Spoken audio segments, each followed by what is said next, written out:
क्या बाहर से सीएनजी लगवाना फायदे का सौदा होता है या गाड़ी में कुछ प्रॉब्लम आ जाती है? अक्सर लोगों के पास ये कंफ्यूजन है और आज के क्यूएनए में पहला सवाल भी दीपन कुमार जी का यही है। एक 2024 मॉडल की बलेनो गाड़ी है इनके पास। अब इनकी रनिंग थोड़ी सी बढ़ गई है तो ये चाहते हैं कि क्या मैं गाड़ी में आफ्टर मार्केट सीएनजी लगवा लूं या फिर इनके लिए ये सही रहेगा कि इस 2024 मॉडल की बलेनो को सेल करके ये एक नई कंपनी फिटेड सीएनजी वाली गाड़ी ले लें। देखो, पैसे के हिसाब से देखोगे तो सस्ता तो यही पड़ेगा कि आप आफ्टर मार्केट सीएनजी लगा लो, लेकिन आफ्टर मार्केट सीएनजी लगाने में देखो आपको दो रिस्क होंगे। पहला, सीएनजी लगाने वाला अगर सही नहीं है तो इंजन में आपके डैमेज हो सकता है। कई बार सीएनजी की सेटिंग कराने के लिए 4-5 चक्कर लगाने पड़ते हैं, तब जाके सीएनजी की एक्यूरेट सेटिंग आती है। जो कंपनी फिटेड सीएनजी आती है वो ट्यून होती है गाड़ी के साथ में, और जो आफ्टर मार्केट सीएनजी होती है उसको ट्यून करना पड़ता है। कभी भी कंपनी फिटेड सीएनजी का मुकाबला आफ्टर मार्केट सीएनजी तो नहीं कर सकता कम से कम। दूसरा एक फैक्टर और होता है, जो सीएनजी फिटेड कंपनियां गाड़ी बनाती हैं उसके इंजन के पार्ट्स होते हैं, उन पार्ट्स में भी थोड़े से बदलाव होते हैं, डिजाइन में नहीं मटेरियल में। एग्जांपल के लिए अगर आप सीएनजी इंजन का अगर वॉल्व लेने चले जाओ तो उसका पार्ट नंबर अलग होगा, और वही वॉल्व अगर आप सिर्फ पेट्रोल वाली गाड़ी के लिए लेने जाओगे तो उसके पार्ट नंबर अलग होंगे, और दोनों के मटेरियल में भी डिफरेंस होता है, दोनों के प्राइस में भी डिफरेंस होता है, क्योंकि वो सीएनजी पे चलने के लिए बनाए गए हैं इंजन, और ये सिर्फ पेट्रोल पे चलने के लिए बनाए गए हैं। तो देखो, फायदे का सौदा तो यही होगा कि आप नई गाड़ी लो और वो फैक्ट्री फिटेड सीएनजी के साथ लो अगर ऐसा करना है तो, लेकिन तब जब आपके पास अच्छा खासा बजट हो तब, क्योंकि इसमें लॉस भी ज्यादा होगा आपका। एक तो 2024 मॉडल की गाड़ी आप बेचोगे, 2026 में अभी हम बैठे हैं 2 साल बाद, कम से कम इसको 3 साल बाद बेचोगे तब आपको फायदा होगा। 2 साल में चेंज करने में इतना अच्छा वैल्यू आपको मिल नहीं पाती। दूसरा, इस समय पे गाड़ी परचेस करने जाओगे तो अभी देखो एथेनॉल वाली चीजें चल रही हैं। अब कौन से इंजन मार्केट में आने वाले हैं ये किसी को कुछ नहीं पता, लेकिन बहुत जल्दी ये डिसीजन होने वाला है। ये E20 बैजिंग वाली गाड़ियां तो कम से कम अब नहीं आएंगी, जानी तो ये 85 और 100 तक ही जानी है, लेकिन टाइम से पहले जैसे सारी चीजें हो रही हैं तो वो देखते हुए लग रहा है कि अब जल्दी ये डिसीजन हो जाएगा। तो अभी मेरे ख्याल से नई गाड़ी लेना फायदे का सौदा नहीं है। दूसरा, आफ्टर मार्केट आप सीएनजी लगवाते हो तो उसके रिस्क फैक्टर भी आप देख लेना। रीसेल जब गाड़ी को करोगे तो भी उसमें आपको डेप्टेशन ज्यादा मिलेगी आफ्टर मार्केट सीएनजी लगाई है तो सीधे शब्दों में अगर कहूं तो आप फिलहाल गाड़ी को कुछ दिन और बढ़ाओ, बहुत ज्यादा फर्क नहीं आता है। बलेनो में देखो वैसे ही अच्छा माइलेज मिलता है गाड़ी में, सीएनजी लगा के थोड़ा बहुत ही फर्क आएगा। पहले का टाइम था जब सीएनजी सस्ती हुआ करती थी, तब एक अच्छा खासा डिफरेंस आता था। तो कुछ दिन और आप पेट्रोल के साथ ही खींच लो, फिर आगे जाके इसको अपग्रेड करना, ज्यादा लॉस भी नहीं होगा, आफ्टर मार्केट सीएनजी नहीं लगानी पड़ेगी, गाड़ी ओरिजिनल स्टॉक रहेगी, अच्छे पैसे देके जाएगी, और फिर जब आप नई गाड़ी लोगे तो नई टेक्नोलॉजी वाली गाड़ियां जो आ चुकी होंगी वो लोगे। और मुझे लगता है इस तरह का कंफ्यूजन बहुत सारे लोगों के मन में है। नीचे कमेंट बॉक्स में आप जरूर बताना अगर आप भी ऐसा ही सोच रहे थे तो। अब हम चलते हैं अपने अगले सवाल की तरफ। मास्टर विजय जी अब लिखते हैं कि सर, आप सभी को रिप्लाई करते हो इसलिए मैं अपनी समस्या आपके सामने रख रहा हूँ। कमर की डिस्क खिसकने से मुझे कमर में दर्द रहता है, बाइक चलाने में थोड़ा गड्ढा में भी दर्द हो जाता है, मेरे शरीर के सस्पेंशन थोड़े खराब हो चुके हैं, इसलिए पहली बार गाड़ी लेने की सोच रहा हूँ। नौसिखिया भी हूँ, अभी 2-5 बार ही गाड़ी चलाई है। मेरी कमर को राहत मिले ऐसी कोई कार मुझे सुझाव दें। कार पुरानी या नई दोनों में से कोई भी चल जाएगी जो अच्छा माइलेज दे। रोज 50 किलोमीटर की रनिंग है, मासिक इनकम 50,000 रुपए है। अगर आपके पास पुरानी कार हो तो पहली चॉइस वही रहेगी। आपकी इनकम 50,000 रुपए के आसपास है, इसमें आपको अगर नई गाड़ी लेनी हो तो एक लो बजट की गाड़ियां स्टार्टिंग लेवल की आपको चुननी पड़ेंगी। और दूसरी, आपके पास जो प्रॉब्लम है डिस्क स्लिप वाली प्रॉब्लम, वो मुझे भी काफ़ी समय तक रह चुकी है, तो मुझे थोड़ा सा इसके बारे में एक्सपीरियंस है। हल्का सा भी झटका लगे या थोड़ा सा भी इधर उधर हो जाए तो आपको पेन हो जाता है, लेकिन इसके पीछे भी थोड़ा लॉजिक होता है। पेन सिर्फ झटके में नहीं होता है, पेन होता है पैर के एंगल से। जब आपने घुटने किस एंगल से मोड़ रखे हैं, आपका लोड किस तरह से है, सीट का पोस्चर आपने कैसे सेट किया हुआ है, कितना सीधा है, कितने हिसाब से है, और पीछे जो आपका लंबर सपोर्ट है वो कितना सपोर्ट कर रहा है। तो इसके लिए जरूरी होगा आपके कार की सीट बहुत अच्छे से एडजस्ट की गई हो और वो कंफर्टेबल सीट हो। देखो, गाड़ी आप कोई भी सेलेक्ट कर लेना, अगर बजट कम है तो आपको जो गाड़ी लो बजट में मिलती हो, कम बजट में कम खर्चे मेंटेनेंस वाली, वो सेलेक्ट करना। वो भी अभी आपको रिकमेंडेशन दे दूंगा, लेकिन उसकी सीट को प्रॉपर सेट करना। मेरे ख्याल से 90% लोग ड्राइविंग सीट को एडजस्ट करना ही नहीं जानते। इसके ऊपर मैंने प्रॉपर डिटेल्ड वीडियो बनाई थी, अगर आप चाहो तो वो सीट वाली वीडियो जाके देख लेना, कैसे उसको एडजस्ट करना है। अब उसके बाद बारी आती है आप नई गाड़ी लो या सेकंड हैंड। मेरे हिसाब से आप फर्स्ट टाइम कार बायर हो, 2-4-5 बार ही गाड़ी चलाई है, तो अगर आप सेकंड हैंड गाड़ी की तरफ जाते हो तो हुंडई या मारुति की कोई गाड़ी चुनना जिनमें मेंटेनेंस कम हो, पार्ट्स इजीली मिल जाए, कुछ ठुक पिट जाए भी तो कम पैसों में निपट जाए। ये प्लान ए है, जिसमें आप पहले पुरानी गाड़ी लोगे सेकंड हैंड कि आप इस पे कुछ दिन एक्सपीरियंस कर लोगे, पहली बार जब गाड़ी इंसान लेता है तो कहीं ना कहीं थोड़ी बहुत ठुकती है, कहीं लगती है, तो आपको थोड़ी बहुत ABCD की नॉलेज हो जाएगी, जिससे आप अच्छे खासे मैच्योर हो जाओगे गाड़ी के मामले में। ये वाली गाड़ी आप कम से कम साल 1.5 साल चलाओगे तो अच्छा खासा आपको फायदा देके जाएगी, इतना कोई लॉस नहीं देगी। फिर जब आप नई गाड़ी लोगे तो आप अच्छे खासे ट्रेंड हो चुके होगे गाड़ी के बारे में। फिर अपनी समझ से आप चाहे थोड़ी ऊपर बजट की गाड़ी ले लो या फिर उसी सेगमेंट की नई गाड़ी ले लो, वो आपके ऊपर डिपेंड करता है। और आपके लिए ज़रूरी भी है गाड़ी लेना, क्योंकि बॉडी सबसे पहले इंपॉर्टेंट है। मैंने ये सारी चीज़ें फील की हैं डिस्क क्लिप वाली, मैं बेड लेवल तक भी आ चुका हूँ और फिर उसके बाद यहाँ तक हूँ कि आज मैं 1000 किलोमीटर 1500 किलोमीटर आराम से ड्राइव कर लेता हूँ। तो मैं आपको एक अपने हिसाब से सजेशन दे रहा हूँ कि ये चीज़ें आप कर लेना।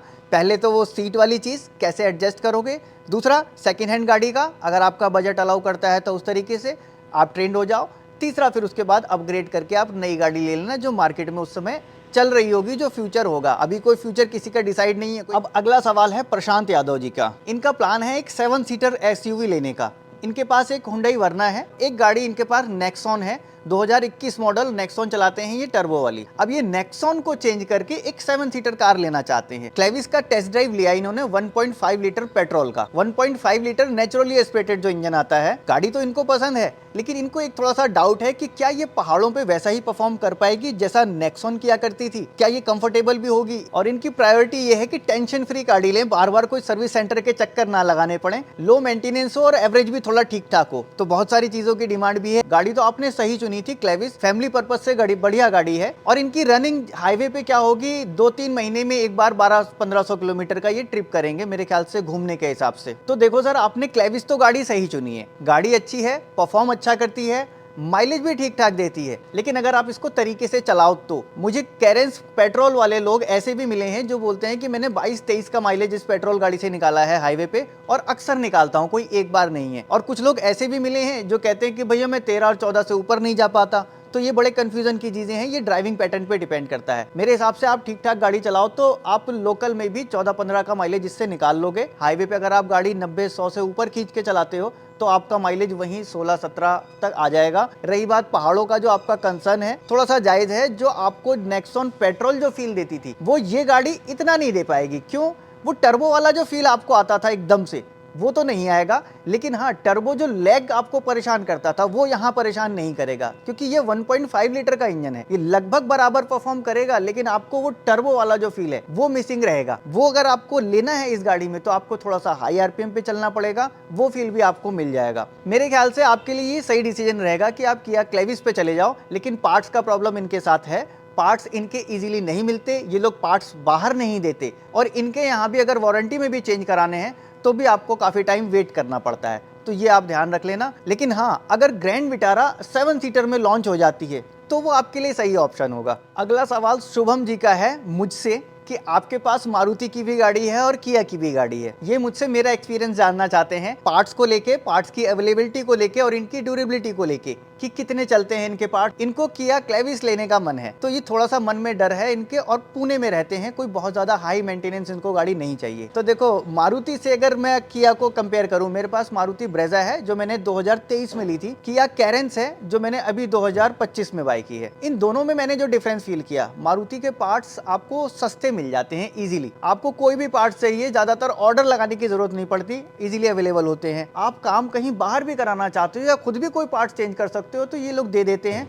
सर्विस सेंटर भी जाने की जरूरत नहीं है, बाहर आउटलेट होते हैं, आप वहां से ले लो, उन पे भी डिस्काउंट मिल जाता है, पार्ट्स पे भी। दूसरा, इनकी एक्सेसरीज जो आप लेते हो, एक्सेसरीज पे अच्छा खासा डिस्काउंट मिल जाता है, वो आपके ऊपर है कहाँ कैसा डिस्काउंट लेते हो। अभी मैंने ब्रेजा के लिए अलॉय व्हील लिए हैं 33% डिस्काउंट पे, जो कि किया कैरेंस के साथ कभी भी पॉसिबल नहीं हो पाएगा कि इनके एक्सेसरीज वाले पार्ट्स पे 33% तक डिस्काउंट मिल जाए। पार्ट्स के मामले में कभी भी मारुति से टक्कर तो किया नहीं कर सकती। हाँ, पार्ट्स की क्वालिटी थोड़ी सी बेटर है इनकी किया वालों की, लेकिन कुछ मामलों में मैं देखता हूं कि उन पार्ट्स की घिसावट जल्दी हो जाती है, जैसे इनके टेंशनर बेरिंग, इनके आइडलर पुली, इनकी घिसावट जल्दी हो रही है, ये आवाज जल्दी कर जाते हैं। प्राइस में लगभग डबल का फर्क आ जाता है पार्ट्स। अगर यहाँ पे इसकी कैलिपर पिन 120 रुपए की आती है मारुति की, तो वहीं पे अगर किया की होगी तो वो 700-800 रुपए की होगी। तो पार्ट्स में देखो प्राइस का फर्क तो है। हाँ, थोड़ा सा प्रीमियम फील आपको किया में मिलता है, आपको कंफर्ट ज्यादा किया में मिलता है, लेकिन इसकी आपको कीमत चुकानी पड़ती है। बिना कीमत के कुछ भी नहीं होता। और सिर्फ किया को ही नहीं, बाकी मैन्युफैक्चरर को भी ये कान खोल के सुन लेना चाहिए कि इंडिया में अगर आप गाड़ी गाड़ी बेचोगे तो पार्ट्स अवेलेबल कराना ये आपकी रिस्पॉन्सिबिलिटी है, पार्ट्स देने ही पड़ेंगे आपको। ऐसा हो नहीं सकता कि आप गाड़ी बेचो और पार्ट्स ना दो,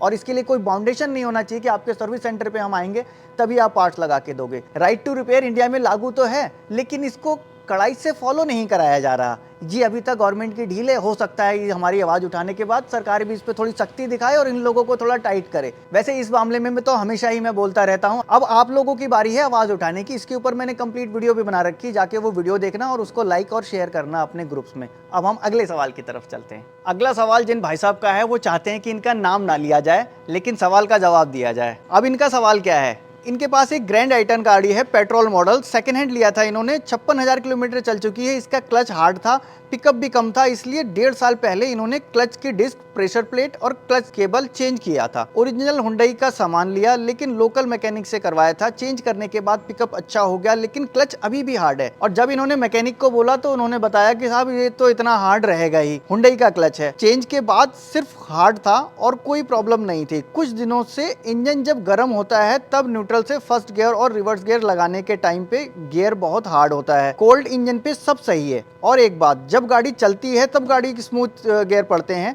मैकेनिक ने बोला कि ये प्रॉब्लम हो जाता है, फिर से क्लच सेट चेंज करने के लिए बोला है। कुछ सलाह दीजिए क्या करूं। और ये जानना चाहते हैं कि 1.5 साल हुए हैं, उससे पहले शॉक अब्जॉर्बर चेंज हुए थे, गाड़ी मेरी कम चलती है तो क्या शॉकर भी हार्ड हो जाता है। पहले तो आपको क्लच वाला सिस्टम बता दूं। देखो जी, क्लच आपके हार्ड हो जाता है। पहले आप बता रहे हो कि हार्ड था जब आपने सेकेंड हैंड ली थी, उसके बाद फिर से आपने जब डलवाया है तो कुछ ही दिन चला है, फिर वो हार्ड हो गया है। ऐसा तब होता है जब जेन्युइन क्लच प्लेट ना यूज किया गया हो। अब आप बोल रहे हो कि मैंने जेन्युइन मंगाया था, देख लेना, क्योंकि मार्केट में कॉपी बहुत ज्यादा है, सेम उसी नाम से छाप के बैजिंग लगा के सब कुछ देते हैं। 5 से 6,000 किलोमीटर पे क्लच हार्ड हो जाए, ऐसा नहीं हो सकता। पहाड़ों में कहीं गाड़ी चला रहे हो, कहीं क्लच हीट हो गया तो एक अलग कंडीशन है, अदरवाइज इतनी जल्दी नहीं होता। गर्म गाड़ी पे गियर का हार्ड हो जाना ये अक्सर तब हो जाए जब हाइड्रोलिक सिस्टम काम नहीं कर पाता, क्लच सिलेंडर काम नहीं करता, स्लीप सिलेंडर काम नहीं करता। आपके मामले में आप बता रहे हो कि मैंने चेंज कराया, उसके बाद थोड़े दिन स्मूथ चली, फिर हार्ड हो गया, और हार्ड चलने के बाद गियर भी हार्ड पड़ने लग गया। मेरे ख्याल से क्लच एडजस्टमेंट का भी थोड़ा सा इसमें इशू मुझे लग रहा है,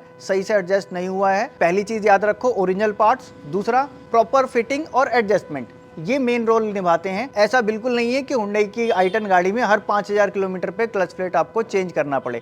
अभी भी आपको चेंज करने की ज़रूरत नहीं है, किसी दूसरी जगह एक बार आप दिखाओ, आपकी प्रॉब्लम सॉल्व हो जाएगी। रही बात शॉकर की, तो 1.5 साल में शॉकर ख़राब नहीं होते हैं, गाड़ी कम चले तब भी नहीं होते हैं। शॉकर की लाइफ होती है इनके शॉक्स के ऊपर, कितने झटके ये लेते हैं, कितने जर्क लेते हैं, इसको बोलते हैं शॉकर शॉट। हर शॉकर का एक लिमिट होता है कि भैया इसके 4 लाख शॉट्स हैं, इसके 10 लाख शॉट्स हैं, वो एक टेस्टिंग होती है इनकी। तो खड़े रहने से इतना ज़्यादा फर्क नहीं पड़ता। हाँ, बहुत ज़्यादा टाइम हो जाए कि 15 साल 20 साल तो फिर वो फर्क आएगा, लेकिन इतनी जल्दी इतना फर्क नहीं आता। तो यही था आज का Q&A। पसंद आया हो तो वीडियो को जरूर लाइक कर देना। मैं इस Q&A में खुद को उस जगह पे फील करके जवाब देता हूँ आपके लिए, क्या पॉकेट फ्रेंडली ड्यूरेबल चीजें रहेंगी आपके लिए। मिलूंगा आपसे नेक्स्ट वीडियो में ऐसे ही किसी इंटरेस्टिंग टॉपिक के साथ। Thanks for watching.